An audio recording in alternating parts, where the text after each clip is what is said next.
How old is old? The question has diverse answers. In your and my world, the answer may well be different from the world of a pro athlete. Often, when an athlete competes into their late 30s, they're considered over the hill. The physical toll most sports stars take at an elite level is heavy, and most retire before they reach their mid-30s. The sad thing is, even legends get old, and some find the retirement decision difficult. They end up staying past their prime, and their game goes downhill. Mike Tyson is a prime example. We're not referring to his Roy Jones Jr. comeback in 2020 though. That was just for fun. But his actual career went on way too long. His loss against Kevin McBride in 2005 was a torrid affair, and that was after he was knocked out by Danny Williams the previous year. When he was no longer the force of nature we came to know, he fell out of love with boxing. He should probably have quit after his Lennox Lewis loss, maybe even after the Holyfield fight. In the end, it wasn't McBride that beat Tyson. Tyson beat Tyson. I was going to rip his heart out. I'm the best ever. I'm the most brutal and vicious and most ruthless champion there's ever been.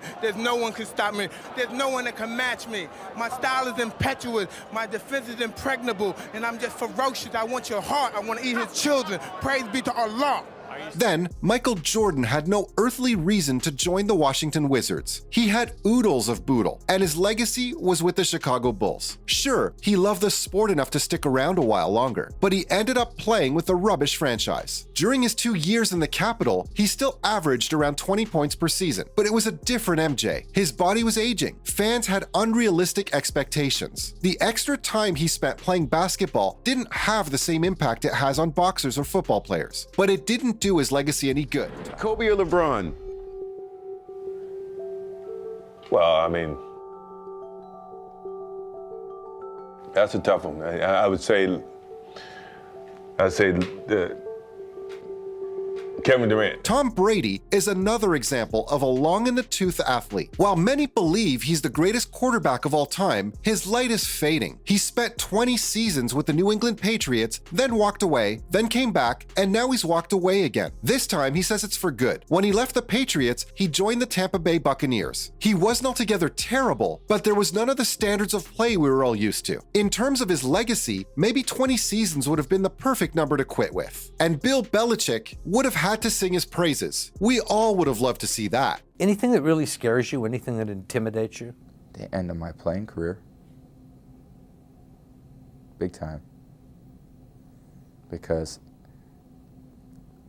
I guess I've done this for so long, and I know what I feel like in the off season. BJ Penn was one of the most electric fighters in the world at some stage. He ruled over the welterweight and lightweight divisions. He was one of the worst declines in the history of combat sports. He broke multiple records and he entered the Hall of Fame, but he ended up losing his last 8 UFC fights. Penn's turning point came with back-to-back defeats against Frankie Edgar. He briefly bounced back against Matt Hughes, but between 2011 and 2019, he never won a fight. Promotions should definitely have taken responsibility for the athlete. Somebody should have whispered in his ear that it was time to quit, but the UFC kept on booking him. Time isn't always kind to sports icons, not even if they're franchise legends. Ryan Howard's whole career was spent in MLB. He was part of the Philadelphia Phillies, but towards the end of his time with the team, he was an outright liability. Undoubtedly, it's difficult for an athlete to have a bird's eye view of their own decline, and it's probably even worse for them when they're cut loose by a franchise. That's precisely what the Phillies did with Howard. After his final 2 dismal seasons, they chose not to take up an extension option. In the case of Ryan Howard, one of the greatest players in the MLB swiftly became one of its worst. He went to the Atlanta Braves with a minor league contract, but even there, he failed to make any kind of impact. He hung around too long. His career fizzled out, and so did his legacy. Patrick Ewing also stuck around way longer than he should have. The sad thing is, athletes spend more years in retirement than they do playing the sport they love. So this is understandable. They want to prolong their years in the game as much as they can. Ewing wanted to milk his time as a superstar. We get that. The hard and cold numbers paint a torrid picture though. He could have retired earlier and then made the Hall of Fame quickly. Remember, he's an 11-time All-Star. He should have walked away after after his 15th season with the New York Knicks. It would have kept his legend intact, and 15 seasons is the perfect number to retire with. But he went on to play for another 2 seasons with the Orlando Magic and the Seattle Supersonics. Both seasons were pointless. He made the playoffs with the Magic, but didn't do much more. An NFL wide receiver's career spans an average of 3 years. This is according to Cron.com. Jerry Rice, however, played an insane 20 years. He began his downhill slide in 1999. It continued into the 2000 season. He floated from San Francisco to the Oakland Raiders and then to Seattle. He never did much in those years. He still found time to join the Denver Broncos. In the end, though, he didn't make their final roster. It was sad to see how he seemed to clutch for his previous brilliance towards the end of his career. Both his legacy and his body would have been better served if he had retired earlier. Randy Couture and Chuck the Iceman Liddell helped make the UFC the most popular MMA promotion in the world. That was before Conor McGregor came along. Liddell's style was relentless and savage. This was what helped him to victory in the light heavyweight division. He never evolved though, and he went on a losing streak. Liddell couldn't handle losing and everything turned nasty. He won only 1 of his last 6 bouts and 4 of those defeats were by knockout. He sat on the sidelines for 8 years. When he turned 48, Oscar de la Hoya convinced him to return. He was to face the active Tito Ortiz. The fight was more than a little difficult to watch. Ortiz knocked him out. The Iceman stayed around for too long to start with, and his return to face Ortiz was pure, unadulterated madness. This event had no winners. It was sad, and it left a bitter taste. The timing of Brett Favre's second retirement in 2008 was perfect. He was an 11-time Pro Bowler and left Green Bay as one of the greatest ever. And then, like so many other sportsmen, he wanted back in. The Packers had Aaron Rodgers, a young gun ready to go, so they said no. Favre joined the New York Jets instead, and then drifted to the Minnesota Vikings. None of it made any sense. He should simply have stayed retired. His numbers spiraled downward, and his interceptions shot upward. Fans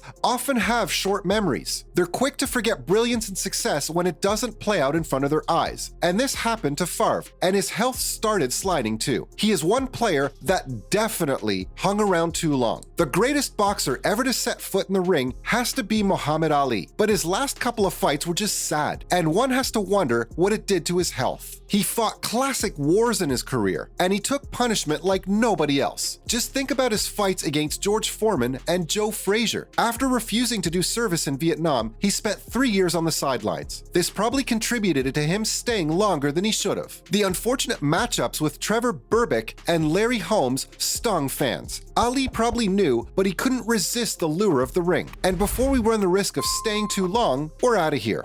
Calm you down, they'll work their plays. Steele, he kept it in bounds. Here it is again. A fellow for whom everybody predicts a great future.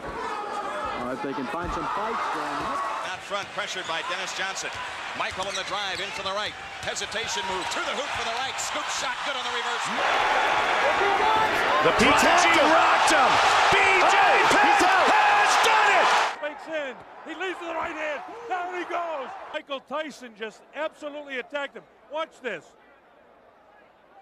He bangs him right back.